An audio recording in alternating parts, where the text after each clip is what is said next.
15 years, the damage that load shedding has brought to this economy has been incalculable. The death toll from the recent floods in the South African province of KwaZulu-Natal has risen to 49.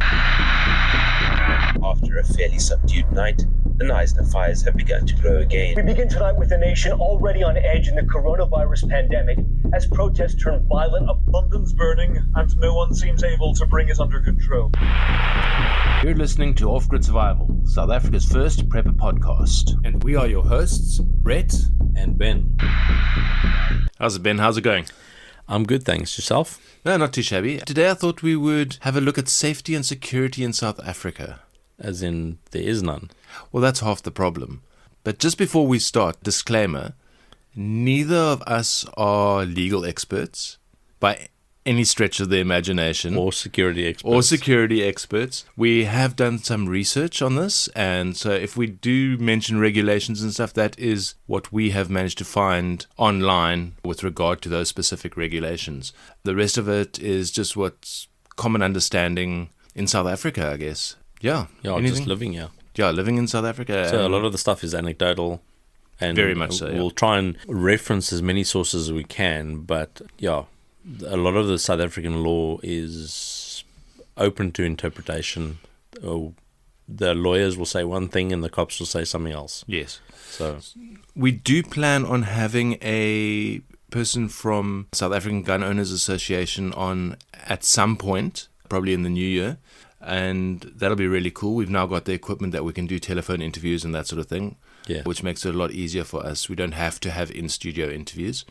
But yeah, I think what brought this subject on for me was recently there was a hijacking attempt in Gauteng, I believe, where a driver shot 3 attempted hijackers from inside his vehicle and killed all 3 of them. And there's now a big controversy of, should he have shot them? Shouldn't he have shot them? Was he within his rights to shoot them? Again, we're not legal experts. This will be left to the courts to decide whether he is guilty of manslaughter. Well, in South Africa, regardless whether he's found guilty or not, it's open. A case would be opened against him anyway. Yes. I didn't read anything about that case. Can you tell me the details? I saw it on social media. I think it was somewhere near Soweto, I believe. Yes. And 3 guys tried to hijack him. He pulled his firearm and fired through the window of his vehicle. Did they have firearms?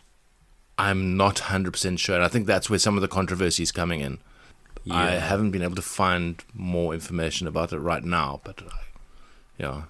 Yeah, that's a sticky one. And like you said, it has to go for the courts to decide. Yeah. But he's got a lot of explaining to do if they didn't have firearms. Yeah. And he had a locked vehicle. Yeah. Look, South Africa is a funny country in that we've got areas that are incredibly safe where you can walk around day or night and you don't have to worry about anything. And then there's areas where I don't even want to go during the day. Yeah. And anything is possible. Places where I used to live in Cape Town, people are now getting hijacked in Cape Town. And like 10 years ago, you would never have heard of hijackings in Cape Town, but it's becoming more and more prevalent. Gauteng, it's been like that for a lot longer. I remember working with a film crew up in Joburg, and I was a driver, and I was nipping every time I had to go into the CBD because it's like the Wild West there. Yeah, it is. The areas where you can just walk around and not bother locking your door and that type of stuff is few and far between. Very few and far between. And the biggest problem with South Africa is the law from the layperson side seems to very much favor the criminal because the courts are slow. The courts don't want to deal with stuff. A lot of the processes are in place that make it that if you're a law-abiding citizen, things are way harder to do than the criminal. And a lot of these criminals they get out on the street really quickly. Yeah, really, really quickly. And it's a difficult thing. And now if you are in an altercation and a guy comes at you with an illegal firearm and you both shoot each other and you both go to the hospital, besides the fact that you both are in legal trouble, Yeah. I've heard stories of where the guys go to the hospital, the state funds the hospital fees and everything else, and the lawyer's fees for the criminal. And are you, as a law-abiding citizen who was shot on your own property, for argument's sake, you have to foot your own medical bills. You have to foot your own lawyer's fees, everything else. And you come off, even if you're found not guilty, you've come off worse off than the beginning, Yeah. than when you went into the whole scenario. Yeah, so I think also in that regard, we also need to remember that what we see on TV, most of the TV and films that we see in South Africa come from the States. And we've kind of been indoctrinated via American media into thinking that that's how the law works. Yes. The law in America is very different to what it is in South Africa. And a lot of people that have no training and have not had this explained to them will think that if a guy comes onto their property, they can shoot him. Because in Texas, they've got castle doctrine, where you can protect your own premises and family. Like, if I can shoot you if I don't want you on my premises kind of vibe.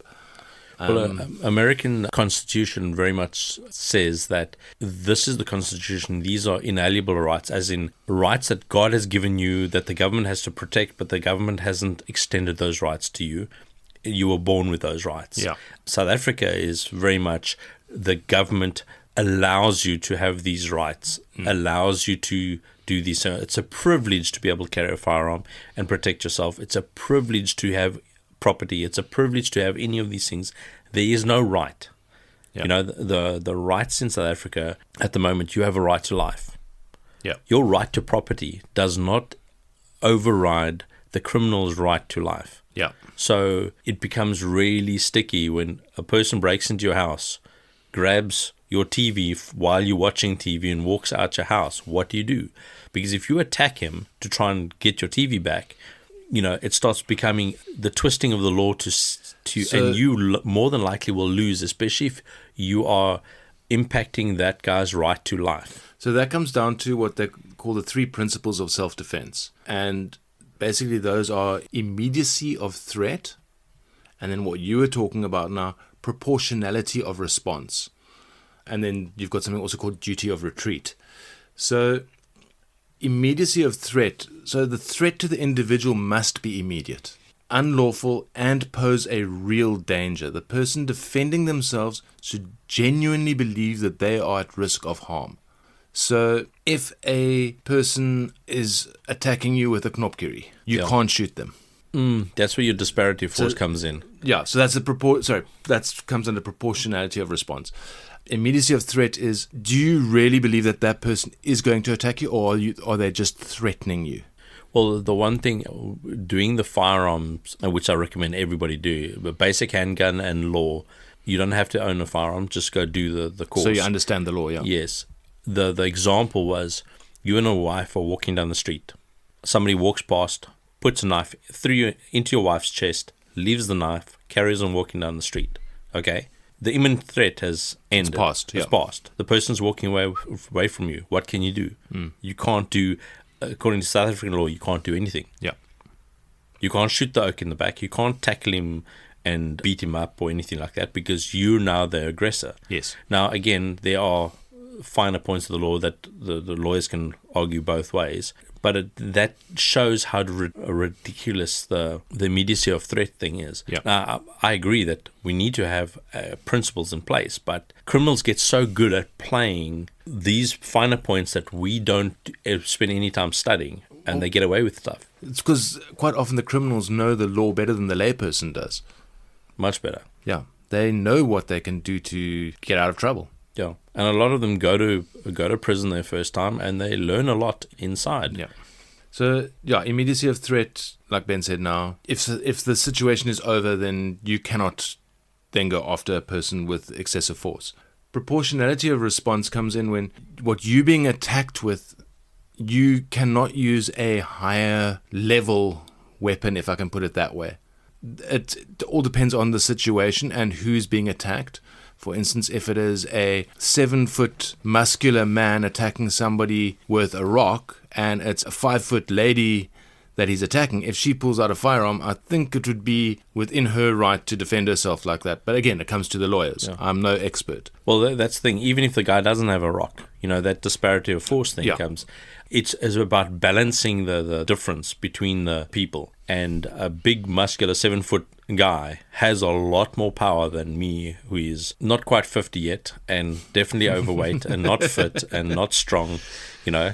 So he's going to win. In a one-on-one, he's going to win. So what do I use to close the gap in... Yeah. So the document I found says, for example, using lethal force against an unarmed individual in a non-life-threatening scenario is likely to be deemed excessive and could result in criminal charges.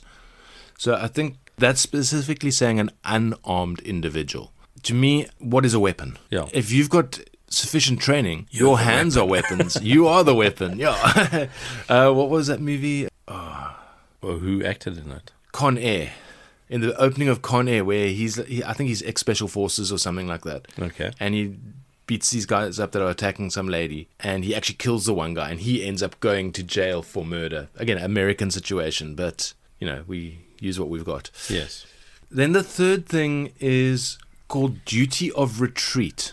So it says, while not explicitly required, courts often consider whether the defender has an opportunity to retreat safely. If escape is possible without compromising safety, it may be considered preferable to using force.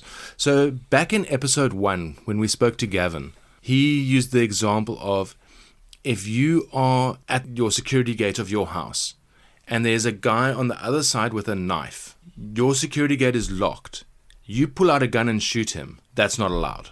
Yeah. Because you could literally just take a step back, he cannot reach through the bars to you. Yes. However, if he pulls out a gun, that's a different story. Because now, obviously, a bullet travels differently to a knife in a hand. Yeah, and you won't outrun a bullet. Yeah.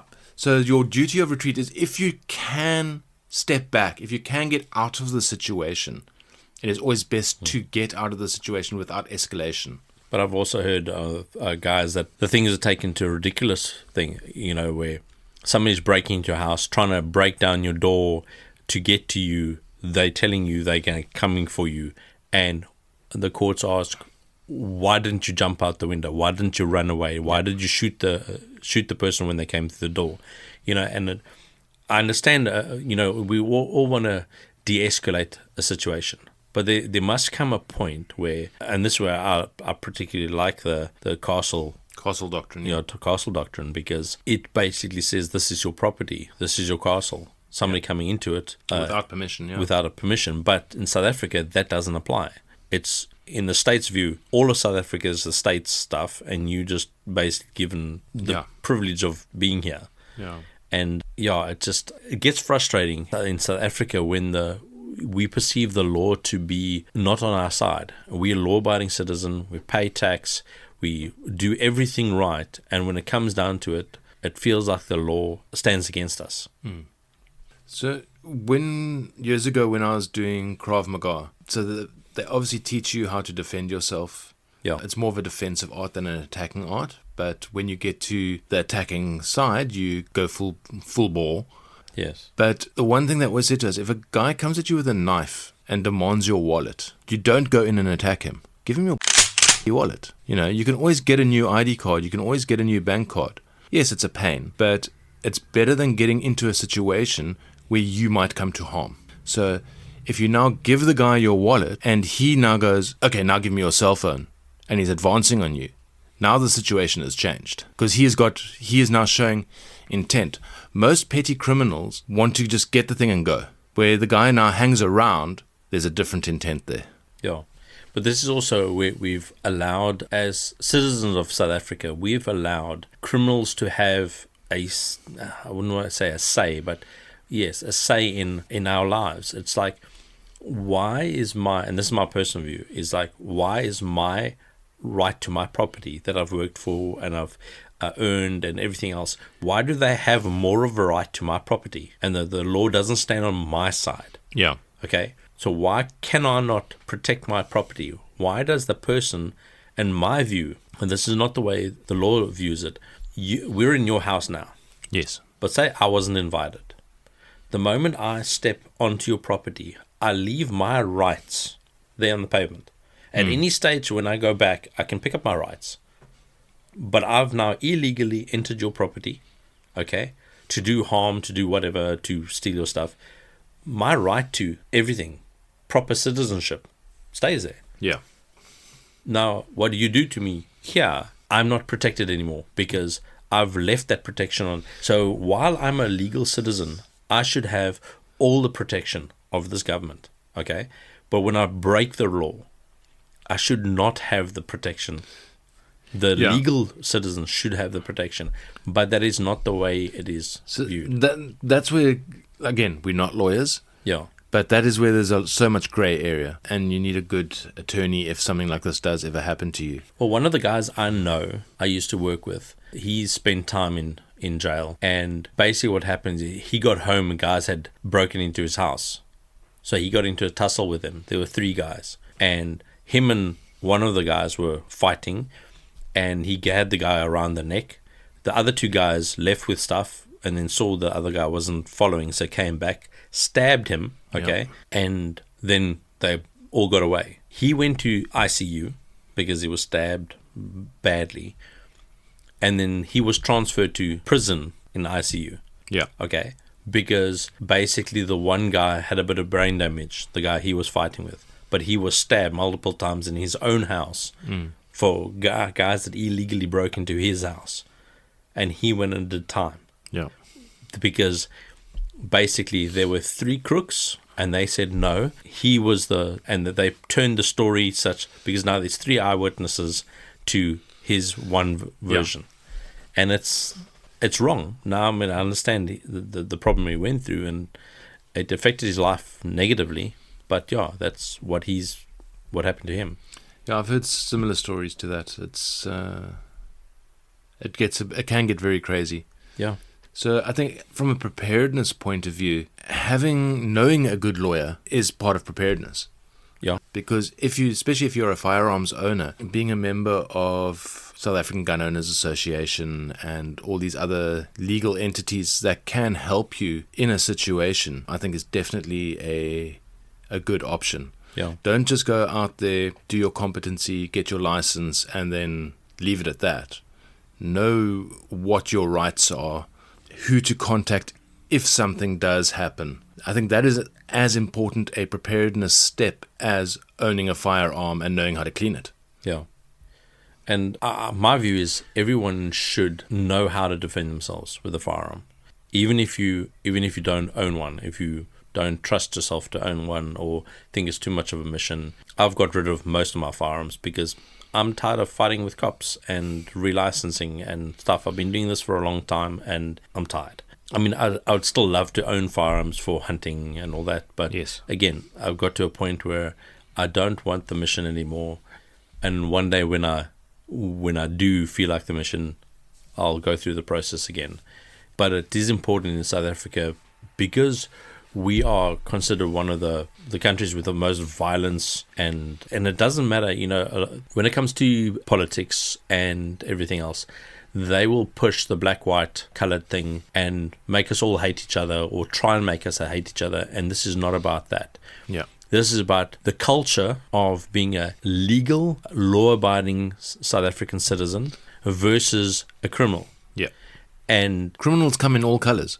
And gun owners come in all colors as well, okay? And this is not about what color or nationality you are, whether you are just visiting in South Africa or not, or it's about if you're a citizen of South Africa, okay, and you pay tax into this country, you should have a right to protect yourself. You should have a right to be safe and not feel under threat. And I know some of the guys that live in the informal settlements that when it gets dark outside, they don't leave the house. Yeah. Because there's roving gangs that will just beat you up for no reason, really. And we live in an area that's considered relatively quiet. We're not in one of the big major urban CBDs where you've got massive informal settlements, etc. Yeah. Yeah, there are informal settlements all around us, but they're not the same extent as Joburg and Cape Town and Durban. Yes. And even then, here the guys are worried about crime. The town that I'm in, the staff at the shop I work at, we've got about 100 employees. Every weekend, especially payday weekend, you hear a story about people being stabbed. It's almost endemic. It just amazes me. That seems to be the first response to a situation. They just stab each other. Well, one of the guys that were working at the company I'm working at, he got stabbed, punctured lung and everything else, by his friend who came to rob him on his first cell phone and didn't recognize him. So he walked up behind him, stabbed him in the ribs, and then saw him and was like, "Oh!" Oops. And then ran away. Without taking the cell phone. How awesome. Your own friend attacks you. Exactly. So it's Welcome like, to South Africa. It's ridiculous. And I know a lot, if the listeners in America, if they're from the ghettos and stuff, they probably understand what we're talking about. Some of the places in the UK as well. Yeah. They understand. So this is not a South African only problem, but we can only talk from a South African point of view because this is where we are and this is the law that we have to live under. Well, till it changes. So from a permissible use of force like we're talking about now, there's a couple of things. So the one thing they say is it is important to note that using force to defend property alone without a threat to life or safety is usually not permissible. Which is pretty much what you were saying just now. And it says, for example, using lethal force solely to prevent theft would likely be deemed excessive and result in legal action. Yeah. So it's pretty much exactly what you were saying, is that if somebody breaks into your house, but they're not actually threatening you, they're just carrying your stuff out, there's very little you can actually do about it, which is insane. It is, yeah. Which is why I think in South Africa we've gone a different route as opposed to firearm ownership, in that we now live in little fortified buildings with barbed wire and electric fences and high walls and security gates on every door and window, and basically living inside our own little jail cells. Yeah, well, I've noticed like YouTube, a lot of the American stuff, they're advertising more things like Simply Safe and all that. And guys are starting to think about safety and security a bit more, but they don't have burglar bars on their windows. They don't have. The guys are like, "Oh no, my truck was broken into. Somebody stole my stuff." For us in South Africa, it's like, "Duh, you left stuff in your car." Yeah, why do you leave stuff in your car? They break in your car even if they can't see anything, and if you leave anything in your car in South Africa, they will break in regardless, middle of the day. So that brings me to an interesting point. Quite often with the American YouTube videos and stuff, and also on a lot of the forums and stuff that I'm on, they will be talking about car kits and leaving stuff in your car. And I'm from Cape Town originally. I would never leave anything in my car. Up here, it's a little bit different. If they can't see it, they don't generally do anything. But if it's on your back seat, your window's going to get broken. So having a full 72-hour bug-out kit in my car permanently, I'm too nervous. My car's going to get broken into and it's going to get stolen. Yeah. And the fact that in the States, these guys leave firearms in their car is like mind-boggling as well. That's also the difference in law. In South Africa, the firearm has to be under your direct control or in a certified safe. Yes. You can get a firearm safe for a vehicle, but it has to be properly done, properly registered, everything done correctly about it. In America, they don't have the same thing. It is advisable to put a gun in a safe just so that you know what's children happening. getting hold of it and that sort of thing, yeah. So it's different, but also they're slowly coming about because there's more illegal immigrants coming into America that do not have the same values as the American citizens. Where in South Africa, we have this thing of, we are South Africans, and yes, we have Nigerians and Zimbabweans and everything here, and most of them are just here for normal work. But we have the criminal element in South Africa, and they are white, they are colored, they're Indian, they're Chinese, they're black. We have the criminal element all over. Yeah. And it's not about, it's majority of the people coming across the border. It's not like that. Yeah. As the law-abiding citizens in South Africa, we should not be pointing at a race and saying, or a culture and saying, these are the criminals. No. There are criminals in all the different demographics of South Africa, and we are a massive melting pot of different cultures. Yeah, and so I think that's what makes South Africa such a unique country, is that we are such a melting pot, as you say, the rainbow nation. And unfortunately, criminals are criminals, and it doesn't matter what race, color, creed they are, it's going to happen. Yes. Yeah, we've got another criminal in the background here. There's a rooster that lives down the road. So if you hear that, yeah, he's not on my good books at the moment. He's advertising to become dinner? Yeah, KFC on the wing. KFC in the wild. So, we've talked quite extensively about firearms, I think, but there's other weapons and self-defense tools that are available to civilians in South Africa. So you've got obviously non-lethal options like pepper sprays. Well, they call them less than lethal because there's a chance one of them could kill you. I suppose so. Okay, so less than lethal, really? Is that a thing? Yeah, now? well, saying non-lethal means there's no possible way it'll kill you. Okay, I less suppose than lethal is a person could have a heart attack from a taser or something like that. It's like a rubber ball. It's like it could kill you in the right circumstance. Yeah, if it hits you in the... Yes. So let's go with less than lethal. And so less than lethal options for self-defense are pepper spray and tasers. These are both legal and popular among civilians. I think a lot of people carry pepper spray with them. And there's different types of pepper spray. I don't know if you've ever been pepper sprayed before. I've mistakenly done myself once or twice. How do you mistakenly do it, dude? Wind, dogs, yeah. Okay. So, yeah, if you are going to buy pepper spray, the commercial ones that you can get at pretty much any store nowadays, look for the pepper, I think it's a pepper stream they call it. Yeah. So where it comes out more, it almost looks like silly string coming out when it comes out, as opposed to a fine mist, because the slightest breeze, as Ben just said, can blow that back in your face and you become a victim of your own self-defense. Yeah. And if you have to aim between stuff or that type of stuff, the stream will go between what you're aiming, whereas a spray, some of it will go through and some of it will come back at you. Yeah. But the other thing to look at, if you're doing pepper spray, try and find a neutralizer. Okay. Because in case you do yourself. In case you do yourself. Yeah, so there's different levels of pepper spray. There's basic capsicum sprays, and then you get up to the hardcore tear gas types that the police use. Yeah. Which I think you need like some kind of licensing for, but I don't think you can just go and buy those. Yeah, I'm not up on what all the types of pepper spray. But generally, all these things, they say things are legal, but your use of them still falls on the framework of when are you allowed to point something at somebody. You can't just walk up to somebody and pepper spray them. Yeah. Because, that's you then breaking the law. Exactly. And the same thing goes with tasers. The little handheld tasers, I think hearing that tick, tick, tick, tick noise gives people more of a fright than actually... Guys will generally move away when they hear that sound. Yeah, the clothing makes a difference, whether it penetrates or not. Yeah. The anecdotal story I heard of one time was a guy, he bought himself a taser and he was saying he wanted to test it.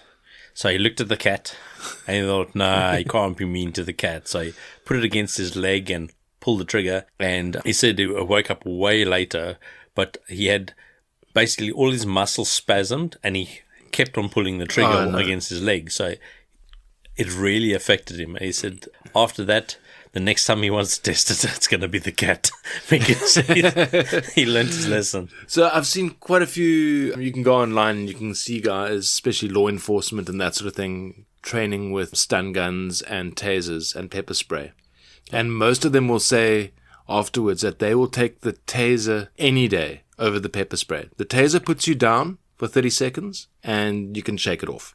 The pepper spray, an hour later, you're still smarting. If you watch a lot of these police reaction videos and stuff like that, I've watched a lot of them where guys have two different tasers stuck in them, all the barbs engaged, and they carry on walking towards the policeman. So a taser and a stun gun doesn't guarantee anything. The difference between a taser and a stun gun is that I believe a taser is handheld and you've got to push it against the person's skin for it to activate. A stun gun looks like a gun and it fires two wires with barbs that embed in the skin. Well, they call it tasers. Okay. But I think by South African law that's a differentiation. Okay. Yeah. And the stun gun actually, the ones that you can get in South Africa, fires from a cartridge, and when the cartridge fires, it actually drops it looks like confetti Yes. And it's got the serial number of the stun gun on it, Okay. so that it can be traced to where it was used. Yes. When looking at any of these ways of defending yourself or ways of even giving a modicum of gap so that you can escape, understand everything has a failure rate. Yeah. You know, stun guns, tasers, pepper spray, there are a certain portion of people it won't affect. Yeah. Some people on drugs, it doesn't affect. Some people on drugs, shooting them through the heart, it takes them a while to go down. Yes.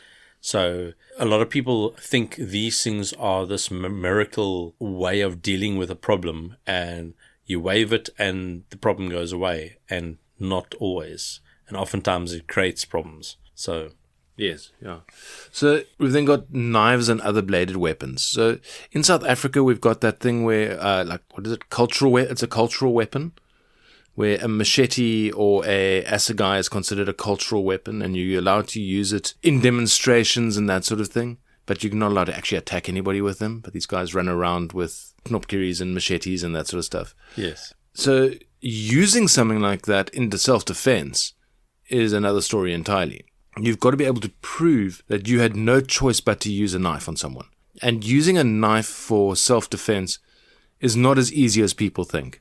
I've had people ask me, if you got into a knife fight, what kind of knife would you prefer to use? I would prefer not to get into a knife fight. yeah, You know, you want to get out of a situation, not into a situation.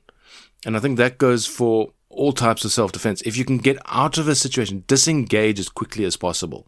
Don't pepper spray the guy and then step in and start murdering him. yeah. It's pepper spray the guy, back up and get the hell out of there. I read a book about a guy, and he was talking about self-defense, especially carrying a knife and stuff. And he says he's been in about 4 knife confrontations, and 3 of them he didn't even know he was stabbed. Yep. He didn't see the guy stab him, and they got into a fight afterwards. You know, like he was trying to protect his life, but he already had a hole in him. Yeah. That's how fast things happen. So people think that you pull a knife and everybody just backs off. And again, there's enough footage out there to see how fast things happen that unless you're training all the time, Yeah. I wouldn't say no value. I mean, if I'm in a altercation, I'd rather have my knife with me than not. But more often than not, your knife is for biltong and oranges and stuff. We all carry knives. Yeah. You carry multiple knives. I've always got at least one on me. But they're not defensive weapons. I can use it as a defensive weapon if I need to, because I've had training in how to do that. But essentially, it is a utility tool. Yes. It is there for opening boxes and coffee sacks and everyday use. It's kept sharp, it's kept oiled, and it's ready to go. And I can pull it out really quickly if I need to, and I have on occasion. But I would prefer not to stab somebody if I don't have to. Yeah, I agree. Don't stab anyone unless you absolutely have to, and that's only to prevent yourself from being stabbed. Yeah. And I've seen, again, when we were doing our training, the one video we watched was a CCTV camera footage from, I think it was somewhere in China, of 2 guys that got into an altercation in a stairwell. Okay. And the video is about a minute long, and the one guy receives 36 stab wounds in a minute. And it's bloody and it's vicious, and half the time you don't, like you said, you don't even realize you've been stabbed. Yeah. Adrenaline's flowing, that sort of thing. And yeah, it's, again, I would prefer not to have to get into that situation. And I think that's where something like situational awareness Yes. definitely comes in. And if I'm going into an area that I know is dangerous to me or the people that I'm with, I am vigilant, if not hyper vigilant. Yes. Even when I'm at home, I hear a noise in the garden. Why is there a noise in my garden? You don't want to be paranoid, but being situationally aware and being vigilant are very important. But there comes the whole thing of, you hear a noise in your garden. What do? Have you prepared and actually put spotlights so that you can flick it on and see what the noise is? Or are you one of those people like you see on every movie that goes, Bobby, is that you? And they walk outside and they go missing. Yeah. So, like I was saying earlier, with South Africa is very different to a lot of other countries in that we are very security aware in this country. Most households have got an alarm system nowadays. Most households are, especially in the suburbs, are part of a security company, whether it's ADT or whatever your local armed response is. And we're part of neighborhood watches. I've just signed up for our local neighborhood watch here. I'm on the WhatsApp group. Yeah. And nothing's been reported yet since I've been on. I'm very disappointed. And they do patrols and stuff that I can get involved with. Knowing your neighborhood, knowing your neighbors, being aware of what's around you helps. But you can go extra steps. You can put cameras up. There's some really cool systems now where you can check it on your cell phone. Yes. I don't have it, unfortunately, but I know we've got it for work where the owner can tap in on his phone from home and he can... To see what you're doing. To see what we're all up to. Yeah. Or at least that's what he tells the staff. So, yeah, no, look, there are very many security options in South Africa other than weapons. Yes. Weapons should always be a last resort. Yeah. When we get into a bug-out scenario where rule of law has disintegrated, yeah, then it's a different ballgame. When you don't have to, it sounds a bit callous, but when you don't have to worry about being arrested for defending yourself, then it's going to become the Wild West, and it's going to be every man for himself. Well, it's not that you don't have to worry about being arrested, but when being arrested is the least harmful thing that could happen to you, yeah, then you make a choice to protect yourself or do what you need to do. So I was showing you some stuff I've got earlier. I've got a couple of Kevlar vests. Yes. And these are readily available in South Africa to civilians now. Yeah. There's companies like Action Bulletproof in Durban. They do a really cool, looks like a body warmer. Yes. That's got built-in Kevlar that can stop I think it stops a 9mm, but it's stab-proof, which is really cool. And it's got they do a version with a flip-up collar that's also got the Kevlar in it so it can protect your neck.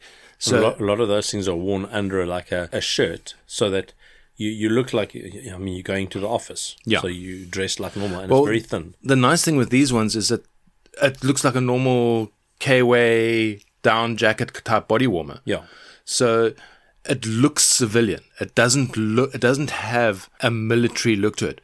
Your plate carriers and your normal Kevlar vests that you get that the police and metro and security guards wear are very militaristic looking, if I can put it that way. Yes. And you put one of those things on and walk down the road, you stand out like a sore thumb. They wonder what you're hiding. Exactly. Whereas if you can get something that is discreet, and again, this all depends on your work, and you're not going to wear that kind of thing around the house. If things get to that level, then we've passed all civility. Yeah, a lot of people in South Africa, well, there's a few that I know that they want their plate carrier, they want all their gear next to their bed, so if they have to respond as if they're working in the security industry.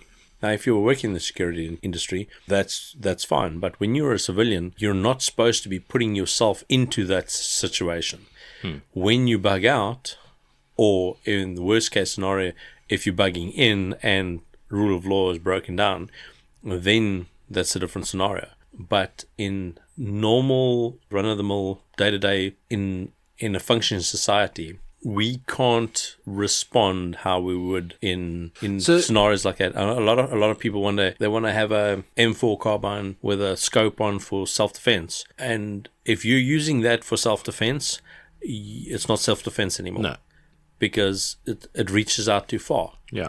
And if it's got a red dot on it or something, so you're using a close quarter, that's a different story. Yeah. But the choice of firearms, if you want to go firearms, that's a different story. Yeah. Yeah. What I'm saying is it's a different podcast. Yeah.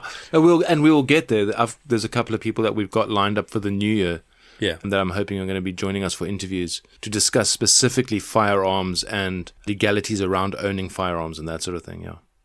Yeah. So going back to what we were talking about, the vest now, I remember back with the Durban riots, what was it, 2021, 2022, somewhere around there, seeing things on the news where at first I thought I was looking at American news footage. It looked like, the guys looked like militiamen.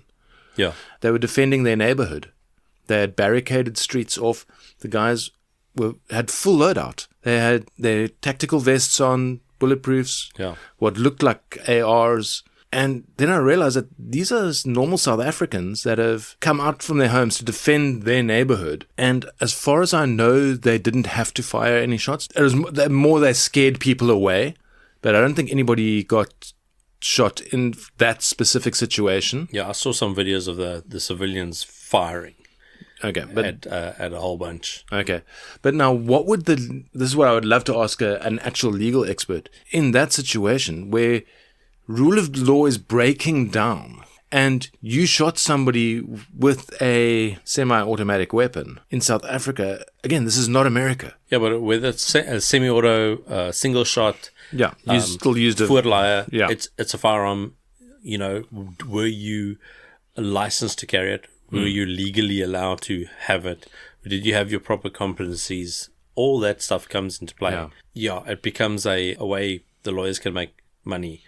You know, sifting through it. Yes, for years. For and against you, you know. Yeah. And yeah. I think we must just be very careful as South Africans that we don't get too gung-ho. Yeah. Well, that's the big thing as well. I wanted to say, you know, a lot of people, they want to get a gun and now they think they can walk with their chest puffed out or a knife or a pepper spray as if it makes you invincible. No. You can be in a full bomb suit and everything else and still come to a horrible end with all the things in place. Yeah. The best is keep a low profile. Make sure you have a way of defending yourself, but you're not going out going, oh, guys, see this, I carry this knife, and I've been training this way. And when you do that, you often put yourself out there to be challenged. And that's why, you know, I mean, you did Krav Maga. Normally what you do is you not say anything to anybody, because the moment you say, you know, you're in a bar, you got a bit drunk, yeah, guys, I know Krav Maga. Then suddenly you guys have guys that are wanting to challenge you. Yes. Okay, so you're actually putting yourself in danger by saying that you've had training and stuff. Rather keep it to yourself, and it only becomes used when something breaks down. Yeah. So that would be normal OPSEC, if I can use the term. Yes. Obviously, with the podcast, we're talking about our personal experiences and stuff. So I do give away some of the stuff that I have done, but I don't give away everything that I have done. Yeah. We'll leave it at that. Yeah. We talk about self-defense and all that. Remember, your car, your vehicle is a weapon. Yeah. And if you have to get out of Dodge, try use your car. You know, like that guy that was, you know, he was being hijacked. And the courts will also look at it. Well, what did he do to get away? You know? And I think driving in South Africa, just to add on to that, is if you know you're going to be going into areas that are potentially dangerous, something like a dash cam is really useful just from a legal perspective. Because, okay, yes, it only faces forward. You get some rear-facing ones as well. But it gives you evidence if you do need to go to court. Yes, this guy stood in front of my car. He held a gun up to the window. You know, okay, you rode him over. You were then within your... Well, you have a case for self-defense. You've got a case for self-defense. Yes. I'm not going to say I was going to say within your rights, but I'm not a lawyer, so... Well, here's the thing with the dash cam as well. It is a form of defense. Because I've seen videos of, they show a guy on a bicycle riding towards the car. The guy in the car stops. You can see him stop. The guy on the bicycle rides, crashes into the car, throws himself across the bonnet and slides down, pretending that the car hit him. To try to get the insurance, yeah. Exactly. Yeah. And so it's got to a point where there's so much scamming and all that type of stuff. People are trying to get insurance money out of you. They're trying to implicate you. You have to have ways of protecting yourself. No, the one video, dash cam video I saw the other day, it's been going around, went a bit viral, was a woman on the phone with her husband driving a car, and another car cuts her off, and you can hear her going like, what the hell's going on? She brakes, they brake, they reverse into her. They get out and they're like, oh, hands in the air, pointing at her, and... You know, 4 people climbing out of a car, and now they're saying that she drove into them. That's a kind of situation that, yes, they've started out with they want to get insurance. No, but that was a hijack thing. I'm pretty sure is in this country. No, it was the States. Okay. Yeah.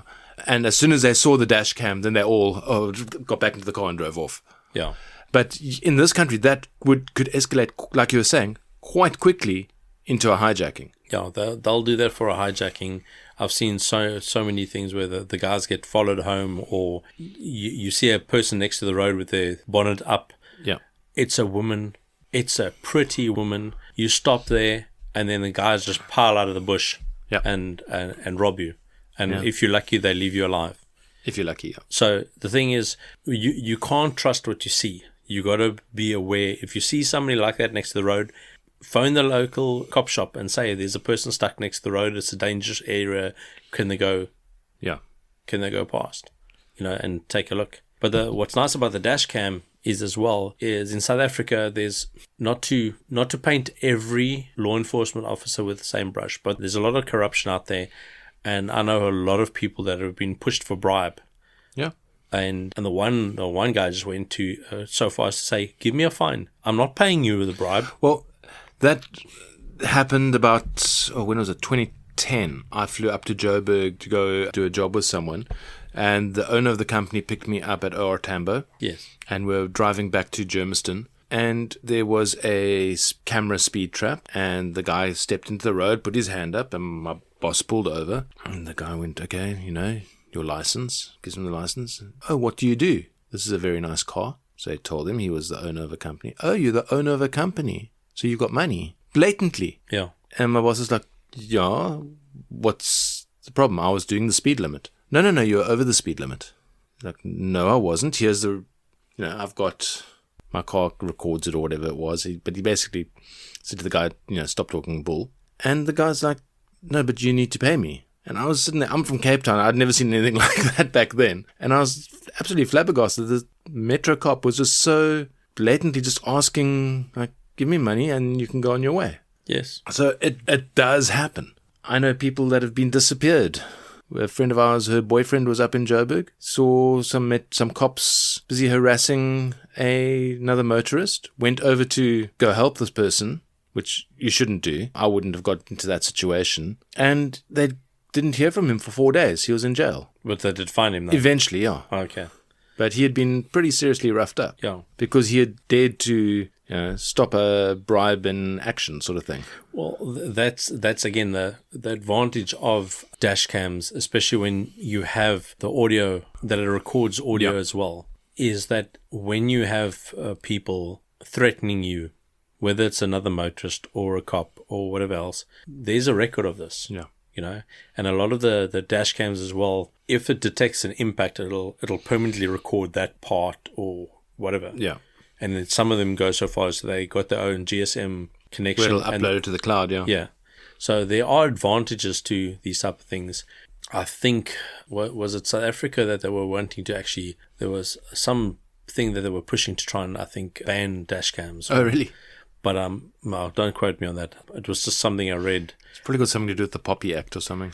Well, yeah, it's in my vehicle, recording my thing. So I obviously give the cam permission. Yeah. And as far as I know, in America, you have two-party consent states and ones that don't require it. And as far as I know, in South Africa, you're allowed to record. So I know you're not allowed to, for instance, walk into a shop and just start recording. You have to get permission. Private. Yeah. Okay. But if I'm in my vehicle and I'm recording, and you come up the window, you can't tell me that I have to switch my thing, because I'm doing it for my protection. Yeah. So, but there's a lot of cops that don't understand that, and they take exception to the fact that you're trying to make sure that you are treated fairly. So, good job. So, I know we've gone off on a bit of a tangent there, but that still falls under security and safety, because it is a way of securing and making sure that you stay safe. You staying out of jail is you being safe. Yes, and as well as, say for argument's sake, there's a misunderstanding. You go to a holding cell for 24 hours, 4 days, whatever. Yeah. In that time, your parents, your family is without you. You're not at home to help with the safety and security.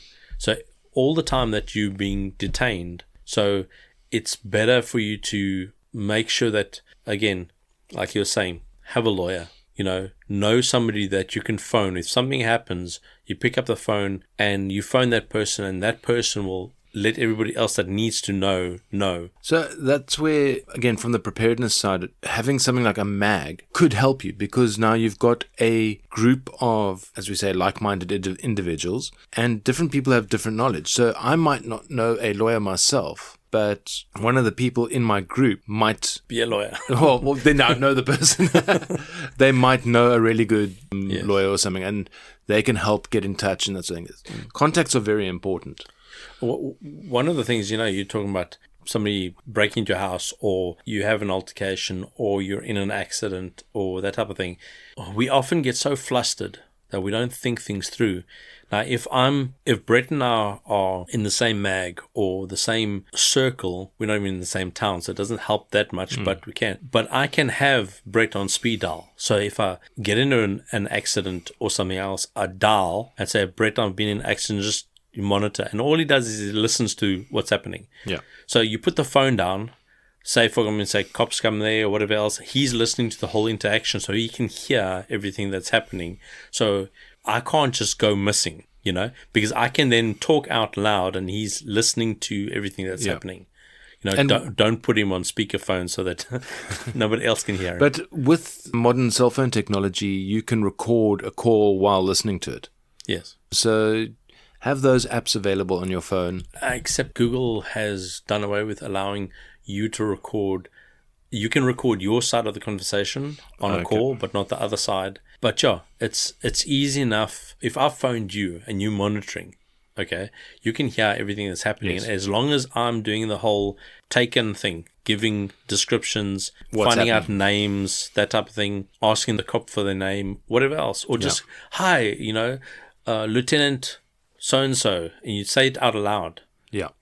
And then obviously if you're in a mag and if each of you have the same OPSEC mentality, the moment I phone Brett and I say, Brett, I've been in an accident, please monitor, or somebody's broken into the house and please monitor, he's automatically got a pad taking notes. Yeah. And then he can ask whoever's close to him to make a call to wherever and activate the group.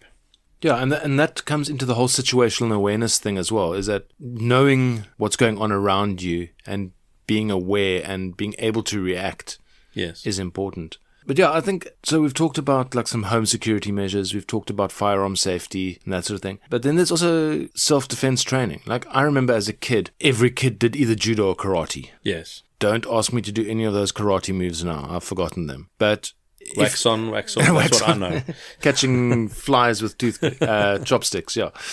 But even as an adult, if you get an opportunity to go and do a self-defense class, even if it's just a little 2-day refresher course for the ladies, how to get out of a chokehold or how to break out of different locks and that sort of thing, it does help you. Obviously, having muscle memory and practice is really important if you want to be a practitioner, or if you want to get really well versed in stuff. You've got to keep training.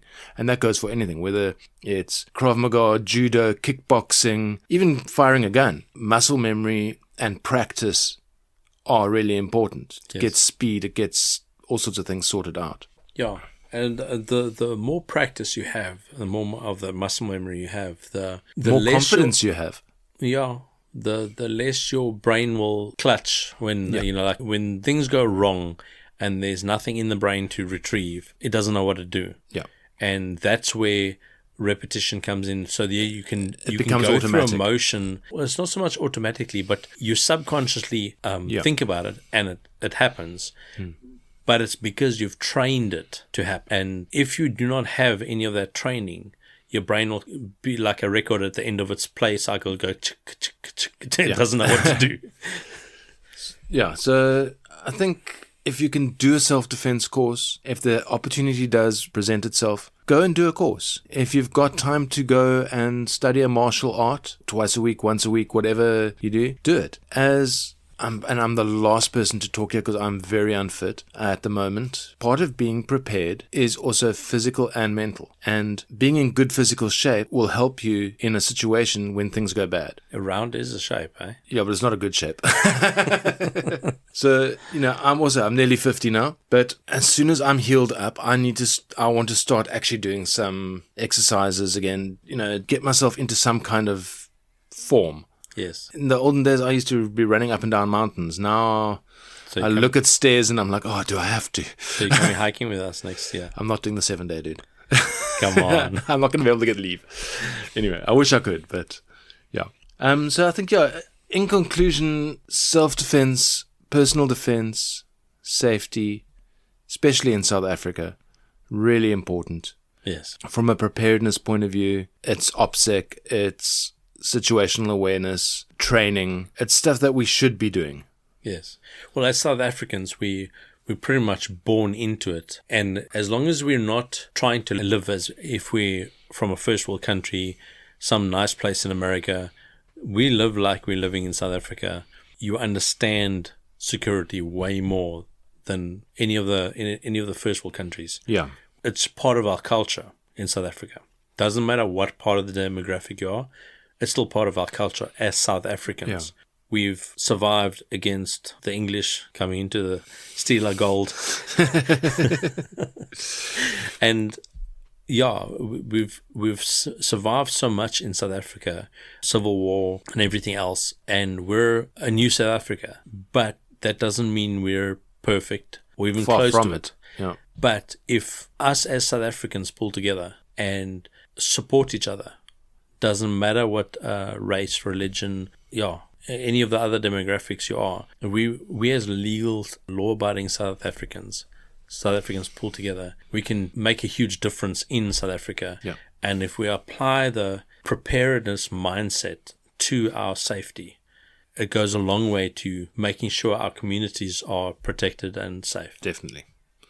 And I think going back to the Durban riots, watching how the neighborhoods pulled together, how they did barricade off their streets, whether it was legal or not, they looked after each other. And yes. I think as South Africans, we're very good at doing that sort of thing. When as you say, popo hits the fan, we tend to pull together. Yes. And it's also part of the safety and security is choosing the neighborhood where you're going to be staying in. And yes, our incomes have a lot to do with what neighborhoods we can choose. But if you're staying in peaceful times, you're staying next to people who are seriously dodge, and you wouldn't leave anything out in your garden because your neighbors would steal it, you're probably not in the place you want to be if things go bad. Yeah. So try work yourself to a point where you're in a neighborhood of like-minded people who share the same ideals, that your stuff is yours. Your stuff is not theirs, just type of thing. I know people who they can't even have their family over for a Sunday lunch without making sure the locks on the deep freezers and fridges are engaged, because the family will steal their food. No, it's ridiculous. And I mean, I didn't grow up in a neighborhood like that at all. No. But people suffer like that. And so those are people, they don't do a huge amount of preparedness because they know at any point their family might rob them. Yeah. Let alone the neighbors or the tsotsis, Yeah. So, but as each of us go through our own mental prep and physical prep for the circumstances that we find ourselves in, we obviously better ourselves. And over time, as you learn what you need and where you want to go, you start moving into those areas, whether it's a physical relocation or just prepping your neighbors so that you basically teach them so that they have the same type of mindset as you do. And you prep the people you interact with so that their mindset comes more into a preparedness mindset. Definitely. Yeah. Cool. I think we'll call this episode to a close then. Are you sure we covered everything about safety and security? Never going to cover everything. So yes, we'll definitely be getting some experts in the new year, legal and firearm experts. That'll be great. I've already got a couple of people lined up for that. And then I'm hoping that some of the guys from maybe Action Bulletproof will reach out to us and we can do a collaboration with them. So if you guys are listening, how's it? We're here, love your product, and we want to speak to you guys. But anyway, dude, have a good afternoon. You too. It was great seeing you. I'll see you around. Cheers. Cheers. Keep well. Bye. Thanks for joining us on this episode of Off-Grid Survival. For more info and updates, feel free to follow us on Facebook and Instagram at Off-Grid Survival ZA. That's it for now. We will see you next time. And always remember, be prepared. Off-Grid Survival is a member of the South African Podcasters Guild. The views expressed on this podcast are those of the speakers and may not reflect OGS Media or the Guild's views. We aim for accuracy but cannot guarantee it. Please verify information independently. Consult professionals before acting on any advice given during these episodes. By listening, you acknowledge that we are not responsible for any damages resulting from reliance on our content. All content is provided without warranty.